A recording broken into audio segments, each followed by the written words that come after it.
त्या बाजूला 2 बोर मारलेले आहेत असं राकेश जाधव यांचं म्हणणं आहे। या ठिकाणी गंगाखेड मतदारसंघाचे आमदार 2024मध्ये यांनी त्याच्या निवडणुकीच्या काळामध्ये प्रभाग क्रमांक 9 आणि 10 तर त्या काळचा विजयनगरचा भाग तो 10 होता आणि इकडला का 9 होता।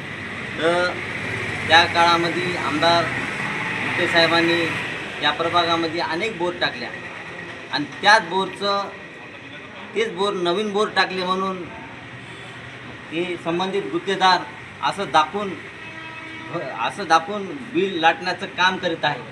म्हणून आमची विनंती आहे सन्माननीय महाराष्ट्र राज्याचे उपमुख्यमंत्री नगर विकास मंत्री दत्ता यांना आम्ही निवेदनाद्वारे असे विनंती केलेली आहे की संबंधित प्रभाग क्रमांक 9मध्ये स्पॉट व्हेरिफिकेशन करून कधी बोर टाकले याची शहानिशा करून समोरील कारवाई त्यांनी करावी।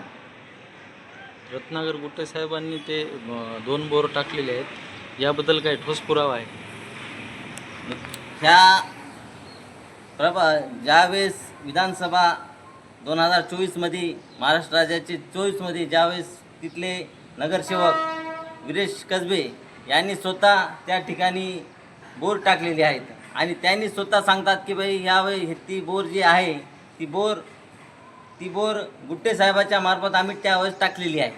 म्हणून ह्या गुत्तेदाराचं आणि त्यावेळेसच्या 24च्या बोरचं याचा दूरपर्यंत काही संबंध नाही, पण हे गुत्तेदार आणि पूर्ण नगरपालिका संबंधित मॅच करून 24 आणि 26 याच्यामधला मॅच करून दाखवत आहे की ह्या वेळेसच आम्ही बोर टाकलेली आहे आणि असंच परस्पर बिल उचलण्याचं काम नगरपालिका आणि गुत्तेदार आणि अभियंता करत आहे। म्हणून आम्ही ह्या प्रकरणाबद्दल उद्या महाराष्ट्रामध्ये गंभीर प्रश्न निर्माण होत आहे पाण्याचा, उद्या ती अडचण येऊ नये म्हणून आमची हीच म्हणणं आहे की बाबा ज्या ठिकाणी बोर आहे तर 5 असतील 10 असतील त्यात टाकण्याचं काम करावे, अन्यथा आम्ही समोरची कारवाई आम्ही लोकशाही पद्धतीने कशा पद्धतीने करायची हे पण आम्ही या नगरपालिकेला आणि जिल्हाधिकाऱ्याला सांगणार आहोत। तरी पण लवकरात लवकर याच्यावर कारवाई करावी अशी आम्ही विनंती केलेली आहे।